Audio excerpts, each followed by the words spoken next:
Assalamualaikum warahmatullahi wabarakatuh. Selamat datang kembali di channel Itrium 92, channel pendidikan kimia generasi kamu. Hari ini kita akan melanjutkan pembahasan kimia kelas 12 tentang elektrokimia.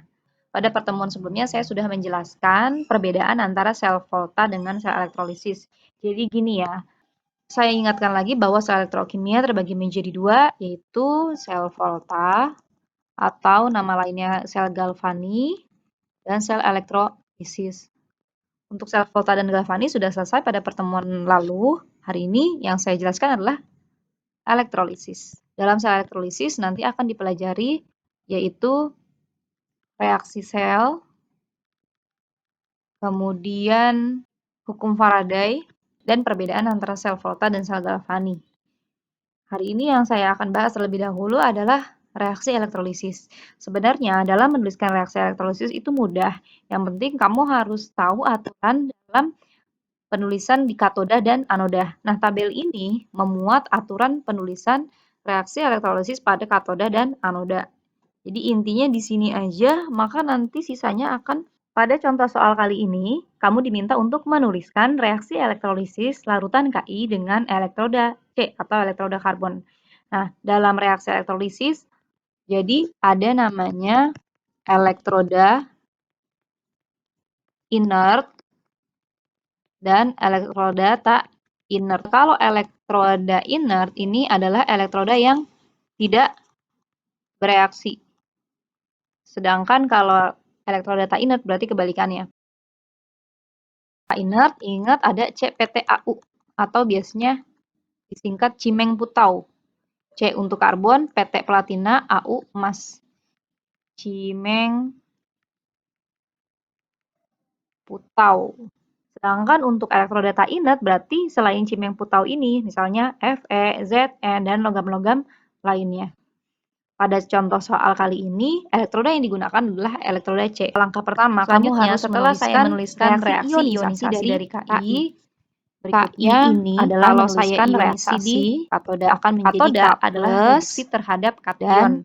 Ingat bahwa kation yang bermuatan positif. Setelahnya di sini yang bermuatan positif dari reaksi ionisasi ini, maka katodanya adalah kita reduksi terhadap K+. Maka kita bisa menentukan reaksi kation dan anion. Yang di sebelah ingat kiri ya, ini, kation itu yang pada reaksi katoda positif. Aturannya ada 3 aturan. Nah, kita tinggal lihat untuk K+ ini. Lalu saya lihat di tabel yang di sebelah kiri nih. Untuk K+, dia memenuhi aturan yang mana? Yang pertama, yang kedua, atau yang ketiga? Aturan yang pertama berlaku untuk kation golongan 1A, 2A, Al, dan Mn. Nah, golongan 1A di sini sudah saya tuliskan ya.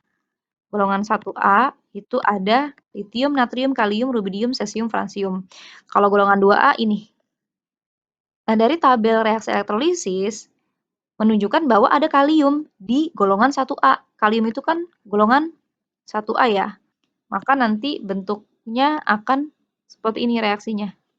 2H2O tambah 2 elektron, tanda panah H2 tambah 2 OH-.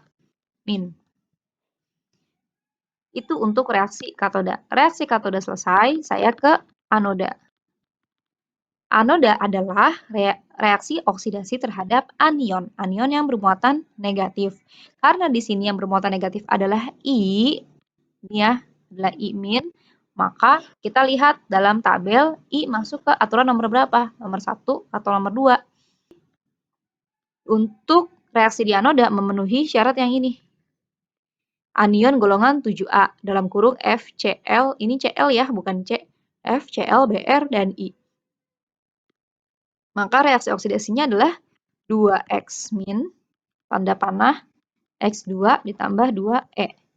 Nah, tapi X di sini digantikan dengan unsurnya. Jadi kalau unsurnya adalah F, berarti saya nulisnya 2F-, tanda panah F2 tambah 2E-. Seperti itu.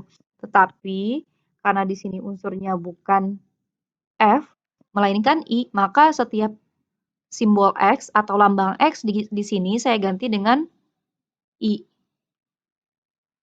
Sehingga bentuknya menjadi 2I-, tanda panah I2 ditambah 2 elektron. Berikutnya, kita setarakan elektronnya. Elektron tuh yang mana? Elektron yang simbolnya E-. Nah, di sini elektronnya sudah setara ya, ini 2, ini 2. Maka nanti habis. Ingat, jika ada zat yang sama atau unsur yang sama, tetapi berbeda ruas, yang satu di kiri, yang satu di kanan, dengan jumlah yang sama, maka itu pasti akan habis. Di sini E- jumlahnya sama-sama 2, tapi yang satu di kiri dan di kanan, maka akan habis. Reaksi keseluruhan atau yang tersisa setelah dicoret-coret tadi, yaitu ada 2H2O tambah 2I- tanda panah H2 tambah 2OH- ditambah I2. Inilah untuk reaksi keseluruhan. Sedangkan kalau yang diminta hanya reaksi katoda dan anoda, maka sudah cukup sampai di sini saja.